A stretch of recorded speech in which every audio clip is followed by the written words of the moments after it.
தமிழகத்திலே மிகவும் பிரசித்தி பெற்ற கோயில் பழனி கோயில். பழனி கோயில்ல நாள்தோறும் லட்சக்கணக்கான முருக பக்தர்கள் வந்து சாமி தரிசனம் பண்றாங்க.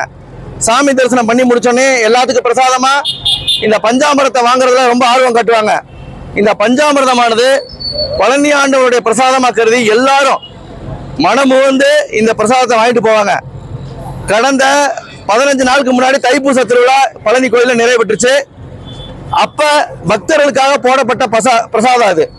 இதுல பாத்தீங்கன்னா 26ஆம் தேதி போட்டிருக்கு. இன்னைக்கு தேதி 9. இந்த பஞ்சாமிரதம் நாள் பட்டுருச்சு, எக்ஸ்பிரி ஆயிடுச்சு.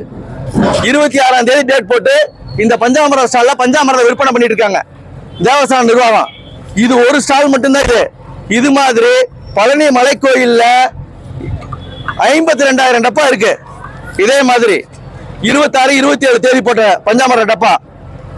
இதை சுத்தி ஒரு 15 ஸ்டால் இருக்கு. எல்லா ஸ்டால்லயும் இந்த மாதிரி பஞ்சாமிரதம் விற்பனை பண்ணிட்டு இருக்காங்க. இதெல்லாம் வந்து இந்த ஃபுட் ஆபீசருக்குலாம் தெரியாதா? கோயில் நிர்வாகம் பக்தர்களுக்கு கொடுக்குற பஞ்சாமிரத்துல இப்படி நடந்துச்சுன்னா யார் கேள்வி கேட்கறது? இதெல்லாம் இந்து சமய அறநிலையத்துறை இதெல்லாம் கவனிக்காதா?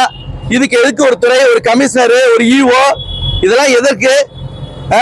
பக்தர்கள் வந்து ரொம்ப மனமு வந்து இந்த பிரசாதத்தை வாங்கிட்டு போறாங்க. இந்த பிரசாதத்துல இப்படி நடந்துச்சுன்னா என்ன அர்த்தம்? நேத்து இந்த ஒரு வாரமா இந்த பிரச்சனை நடந்துட்டு இருக்கு. பிரசாத நிலை தயார் பண்ற நிலையத்துல 1,82,000 டப்பா இருக்குன்னு சொல்றாங்க. அங்க வேலை செய்யறவன் 3 ட்ரம்ல பஞ்சாமிரதம் இருக்கு. இதெல்லாம் அங்க ஸ்டாக்ல இருக்கு, இன்னும் விற்பனை ஆகாம. இனி 10 நாளைக்கு அதை விற்கிறதுக்கு தேவஸ்தான நிர்வாகம் தயாராயிருக்காங்க. காலாவதியான பிரசாதத்தை பக்தர்களுக்கு கொடுத்து அவங்களுக்கு ஏதாவது ஒண்ணு ஆச்சுன்னா யார் பதில் சொல்றது? இப்போ ஒருத்தர் வந்து இந்த பிரசாத ஸ்டால்ல லட்டு அதிரசமும் வாங்கினாரு. இது சிக்குவான அடிக்குது. நான் பொய் சொல்லல, இங்க இருக்க நிருபர்கள் எல்லாத்தையுமே காமிச்சுட்டு தான் இந்த பேட்டி கொடுக்குறேன் நானு. இது சிக்குவான அடிக்குது. இந்த லட்டு அதிரசமும் சாப்பிட முடியாத நிலையில இருக்கு. வருமானம் ஈட்டுறதுக்கு பல வழிகள் இருக்கு. இந்த தேவஸ்தான நிர்வாகம் இப்படி வந்து பக்தர்களை ஏமாத்தி காலாவதியான பொருளை இந்த பொருளை வந்து விற்கிறாங்க. யார் வேணா இங்க இருக்க பொதுமக்கள்கிட்ட கேளுங்க, யார் வேணா இதை வாங்கி சாப்பிட்டோம். உணவுத்துறை இங்க இருக்க ஃபுட் ஆபீசர்ஸ் எல்லாம் நான் கேட்கிறேன், மாவட்ட ஆட்சித்தலைவர் தயவு செய்து கவனம் செலுத்தலாம். ஃபுட் ஆபீசர்லாம் நான் கேட்கிறேன், பழனியில ஃபுட் ஆபீசர் யாருமே இல்லையா? சாதாரண ஒரு பக்தன் அன்னதானம் போட்டா அந்த மண்டபத்துக்குள்ள போய் அது சரியில்லை இது சரியில்லைன்னு சொல்ற ஃபுட் ஆபீசர் ஏன் இந்த பஞ்சாமிரத ஸ்டால்ல இந்த பிரசாத விற்பனை நிலையத்தை யாரும் பார்க்கல? இது வரைக்கும் ஏன் யாரும் கவனிக்கல? பழனியினுடைய ஃபுட் ஆபீசரை உடனடியா அவர் வந்து ஆய்வு பண்ணும். அவர் சரியான நடவடிக்கை எடுக்கலைன்னா அவர் மேல நடவடிக்கை எடுக்கணும். இதெல்லாம் என்ன? மாவட்ட ஆட்சித்தலைவர் கவனம் செலுத்தலாம்.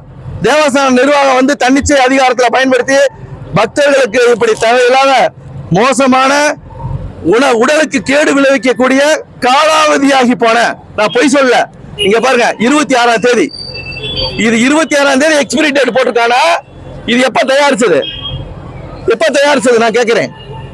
உடனே கூட பிரசாதம் உடனே கொடுக்கணும். இந்த பஞ்சாமிரதத்தை டே நைட் விற்க சொல்லியிருக்காங்க இவங்க எல்லாத்தையும்.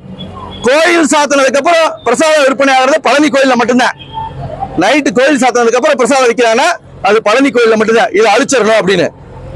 இந்த காலாவதி ஆகி போன எவ்வளவு டப்பா இருந்தாலும் உடனடியாக அதெல்லாம் பக்தர்களுக்கு விநியோகம் பண்ணக்கூடாது. அதை அப்புறப்படுத்தினா இந்த காட்சி திருப்பி ரீப்ரொடக்ஸ் பண்றதெல்லாம் இருக்கக்கூடாது.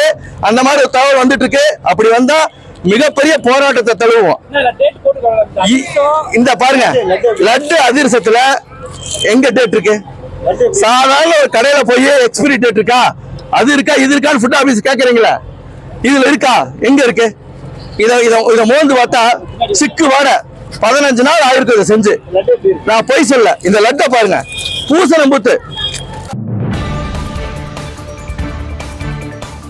செய்திகளை உடனுக்குடன் தெரிந்து கொள்ள நமது அம்மா இணையதள தொலைக்காட்சியை சப்ஸ்கிரைப் செய்து அருகில் உள்ள பெல் ஐகானை